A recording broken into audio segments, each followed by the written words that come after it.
గద్వాల్ జిల్లా బీఆర్ఎస్ యువ నాయకుడు కుర్వ పల్లయ్య మనతో ఉన్నారు. ఆయన అడిగి తెలుసుకునే ప్రయత్నం మనం చేద్దాం. అన్న నమస్తే. నమస్తే నమస్తే అన్న నమస్తే అన్న. చెప్పండి అన్న, ఈరోజు సరూర్ నగర్ ఇండోర్ స్టేడియం మొత్తం గులాబీమయం అయిపోయింది. ఎందుకు ఈ యూత్ ఇంత కదిలి రావడానికి ప్రధాన కారణం ఏంటి?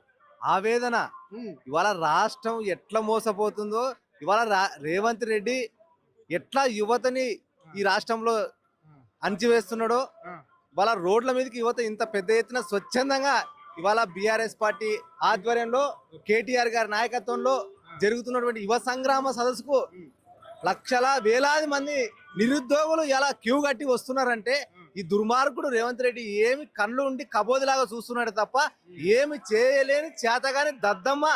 ఇవాళ ఏమి పీకనిక నువ్వు ఈ రోజు హామీలు ఇచ్చినావు? నువ్వు ఇచ్చినటువంటి నిరుద్యోగ డిక్లరేషన్ ఏమైంది? ఈ రోజు రా, నీకు దమ్ముంటే ఈరోజు సరూర్ నగర్ రా. నువ్వు ఆ రోజు మీ నాయకులను తీసుకొచ్చినావు కదా, అగ్ర నాయకత్వాన్ని తీసుకొచ్చినావు. ఎవరు రాహుల్ గాంధీ తెచ్చినావు, ప్రియాంక గాంధీ తీసుకొచ్చినావు. మరి ఇలా ఎక్కడ దాక్కున్నావో చూస్తా ఉన్నావా? వేలాది నిరుద్యోగులు గర్జిస్తూ ఉన్నారు, నీ గల్ల బట్టి అడుగుతా ఉన్నారు. ఇలా నువ్వు ఎంత మోసపూరితంగా ఆ రోజు మరి నిరుద్యోగులు రెచ్చగొట్టి గద్దెకెక్కినటువంటి నీవు ఇవాళ 2 లక్షల ఉద్యోగాలు వచ్చిన సంవత్సరం లోపే వేస్తా అని చెప్పినావు. 2 లక్షల ఉద్యోగాలు ఒకే సంవత్సరం లోపల చేస్తున్నావు. ఇవాళ 16,000 ఉద్యోగాలు దిక్కులేని దద్దమ్మ రేవంత్ రెడ్డి ఖబర్దార్. ఇవాళ చూస్తా ఉన్నాను రాష్ట్రంలో నిరుద్యోగ ఎట్లా గర్జిస్తున్నదో, ఎట్లా ఆవేదనిస్తున్నదో. ఇవాళ రికార్డ్ దగ్గర డొక్కాడని పరిస్థితిలో ఈ రాష్ట్ర నిరుద్యోగులు ఉన్నారు, లక్షలలో ఉన్నారు. ఇవాళ నీవు ఇచ్చినటువంటి మరి ఏం చెప్పినావు ఆ రోజు? ఇంకొకటి నిరుద్యోగ భృతి ఇస్తున్నావు, చదువుకునే నిరుద్యోగులకి 4,000 నిరుద్యోగ భృతి ఇస్తున్నావు, ప్రతి విద్యార్థికి విద్యా రుణాలు ఇస్తున్నావు. అదే విధంగా ప్రతి జిల్లాల్లో మరి ఇంటర్నేషనల్ స్కూల్స్ కట్టిస్తున్నావు.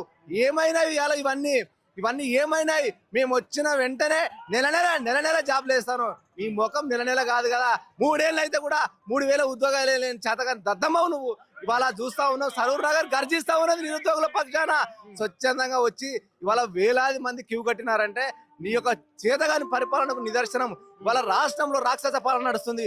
ఇవాళ నిరుద్యోగ సభకు వస్తుంటే కూడా అక్రమంగా అడ్డగిస్తున్నావు. ఇవాళ రాకుండా ఇవాళ నిరుద్యోగులే స్వచ్ఛందంగా ఇంత పెద్ద ఎత్తున సరూర్ నగర్ స్టేడియంలకు వస్తున్నారంటే ఎంత ఆవేదన ఉందో ఈ రాష్ట్రంలో చూస్తా ఉన్నాం. రేవంత్ రెడ్డి కేవలం ఆ రోజు ఈ నిరుద్యోగులను రెచ్చగొట్టి ఛాయ్పై చర్చలు పెట్టి మరి ఇవాళ గద్దెనెక్కినావు. ఎక్కడ పోయినావా అద్దంకి దయాకర్? ఎక్కడ పోయినా బల్మూర్ వెంకట్? సిగ్గుందా మీకేమన్నా? చిక్కడపల్లి లైబ్రరీ పోయి మీటింగ్లు పెట్టినావు కదా, నీకు దమ్ము లేదా ఇవాళ నోటిఫికేషన్ ఇప్పినిక? ఏమి పీకనిక మీరు ప్రభుత్వంలో పనిచేస్తున్నారు, ఇవాళ ఊరేగుతున్నారు హెలికాప్టర్లు తీసుకొని. అంతేగాని మీకు శాత కాదు. ఇవాళ ఈ రాష్ట్రాన్ని అల్లకల్లం చేస్తున్నారు.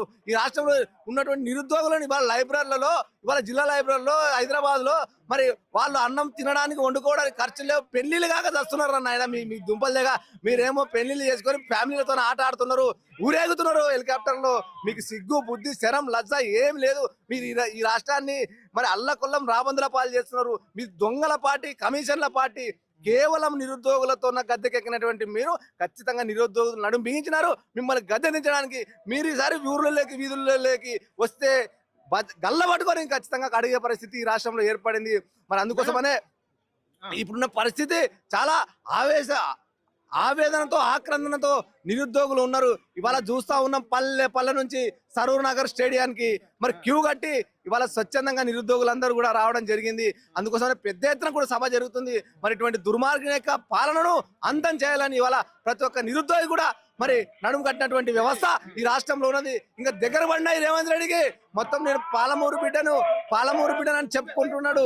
ఇవాళ నిరుద్యోగులను మొత్తము రాష్ట్రంలో మొత్తం నయావంచన చేసినాడు. ఇవాళ ఎక్కడికెక్కడ నిరుద్యోగుల వ్యవస్థలో మరి జాబుల విషయంలో ఇవాళ ఏం చెప్పినాడు? ఆ రోజు మేము వచ్చిన తర్వాత నెల జాబ్ క్యాలెండర్, నెల జాబ్ క్యాలెండర్ అన్నాడు. నీ ముఖం నెల కాదు కదా, 3 ఏళ్ళు అయితే కూడా ఏం లేదు. ఈ రోజు మరి